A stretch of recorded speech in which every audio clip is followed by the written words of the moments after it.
You take this house out right over They here. can take a lot of stuff out, yeah. Tractor trailers used to make that corner. Did they? When Fresh Mart was there. Yes, they did. Sometimes Yes. they'd crush my curb, but they'd make the corner. That's another thing. Is there a big truck that delivers on that road all the Truck there time? today.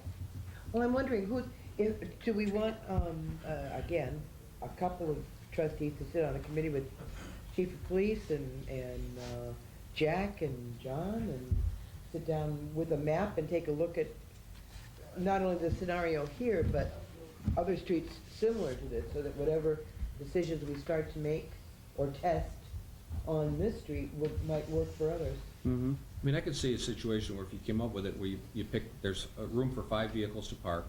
That's enough for somebody to get around. Also not letting it get too close to the intersection so that if somebody's coming off of Main, they're not backed up 4 or 5 cars deep trying to get onto Main, which makes it impossible to get a truck in. I believe the night of that fire, that was a problem. There were 3 or 4 cars. When they came around, the road was blocked basically with the cars diagonal. They were lined up waiting to get onto Main Street and you couldn't go anywhere. Or trying to get off me. That might give Yeah. we didn't let parking in front of 12 to the intersection, that would clear up an area for the backlog of cars trying to get onto Main. Maybe if a committee could look at that, come back with a recommendation, then we could let everybody know we're talking about a possible change and give them a chance to see that and Get some input. Who's on the street? Thanks, Susan. And what? Mr. Brown. Mr. Brown. Not this one. The second one. The other one. Yeah. With regard to the forest Yeah. place? Yeah. I would just be curious how people would feel about no parking instead of at 9 o'clock, just 2 AM until 6 AM year round. Push those overnighters off, they tend to sleep in. They won't Move. they won't be back in those spots again until after classes end the following day. So you'd actually, by creating no overnight parking all year round there, you may open up that road just from 11, from 2 AM until 6 or 7 AM. You may actually open that road until noon every day for the vast majority of the stretch of it. That's a thought. Because they're not even out of bed yet. Yeah. Yeah. There's Right. still- once they park the car there, When they Right. get up, they go to class. Yeah. That's it. Is Haynes, is that correct? Yes. Do you see that quite often? I mean, in front of your house, in that area, the same cars parked there for an extensive part of the day? Time. We get a lot of late or Bloomers. early parking and pedestrian traffic connected to parking, people going to and from their cars at 2 or 3 in the morning, so. Sure, kids are going downtown. There's a lot of issues tied with that, so. Right, so yeah, Okay. meet with the chief and come up with some answers there or Chief proposals and there. Jack and John. All right, now, Ryan. Like to go first. Okay, my name is Andy Ludwig. My wife, Kara Christine, we live at 30 Ryan Place. And we're here to speak to our opposition of the parking ban that was recently placed on Ryan Place. I know that the trustees had the best of intentions when they placed this parking ban, but we just don't believe that there's a parking problem on Ryan Place. As a matter of fact, I think that I'd like to encourage parking on Ryan Place because it slows down all the people that speed in front of my house, and I do take advantage of parking in front of my house.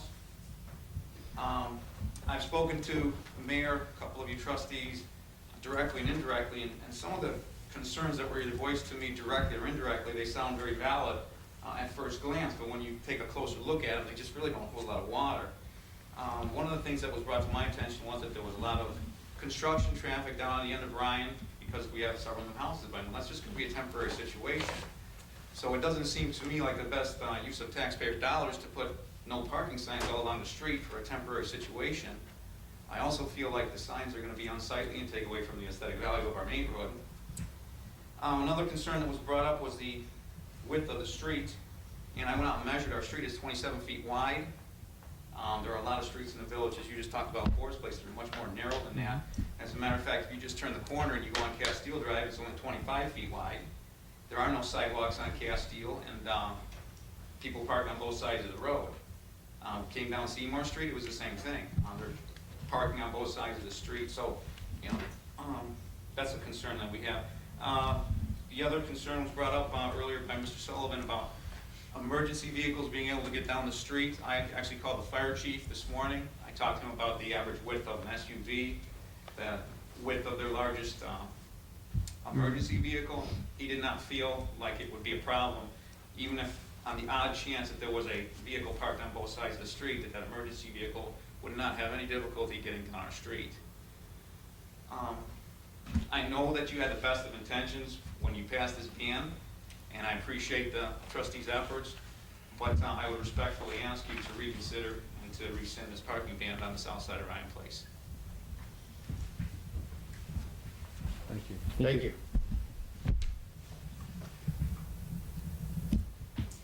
Anyone else?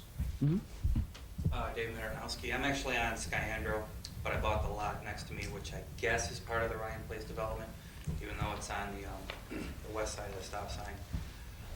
Eventually, we're putting in a garage barn on there, and I came home one day and saw a flag that right in the middle of my lot, there's going to be a no parking permanent sign there. So I agree with Andy on it. There's more than enough signs in the neighborhood, starting with a carnival, actually. Nobody really parks on the road. Yes, there's one instance where a house was being built on, the south side, and there's one on the north side, but once again, that's done. So, I mean, if there's ever congestion like that, 2 temporary signs would alleviate the whole thing, without any taxpayers' money. So I'm definitely opposed to more signage on that street. Thanks. Thank you. Anyone else? If not, we're done, I think, with the street signage. Okay, now we'll open it up to the regular public portion. Anyone wishing to address any other issue, please stand, state your name, and let the board know what's on your mind. I'd like to address the board, Mayor. My name is Frank Pagano, as you know. I'd like to address the issue of these budgets, both your budget and trustees' budget. I had a chance, since I come home, to review both budgets.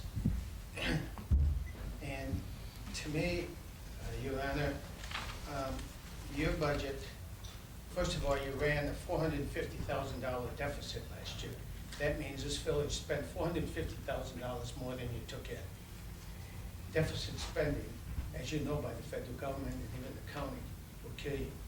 Now, you took, in order to make up the balance the budget, you took all of that money out of the fund balance. Now, that left you about $380,000 in the fund balance. Now, if you spent $450,000 more this year than your budget, $380,000 certainly is not going to be enough to carry you through next year. You're going to run into some very serious financial problems in this village in the next year, especially with the economy the way it is.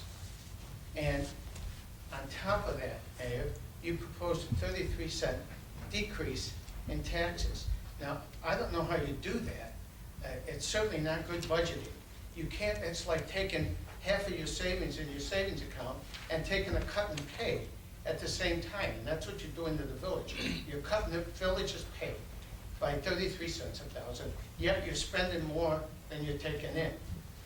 That's very difficult to do. I know it sounds good. Nobody would want a tax cut more than I do. I pay a great deal of taxes in this village, but not to that extent that you're jeopardizing the financial integrity of the village. Not only that, is you're jeopardizing our bond rating. Now, I understand, I know that the controller recommends only 5% fund balance, and that's just what you kept it at, 5%. That's the minimum that he recommends. That's dangerously low.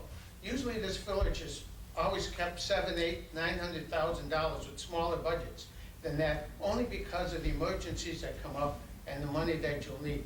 Now, if you run into a real emergency this year, or run into major snowstorms, you're going to deplete that fund balance that you have, and then next year you're not only going to have to replenish the fund balance, you're going to have to raise taxes to carry out all your expenses that you have the following year. Now, I reviewed the trustees' budget. Their budget is even a little worse as far as the fund balance is concerned. They only keep $350,000 in the fund balance, which I want to tell the trustees is dangerously low. That's almost below the 5%.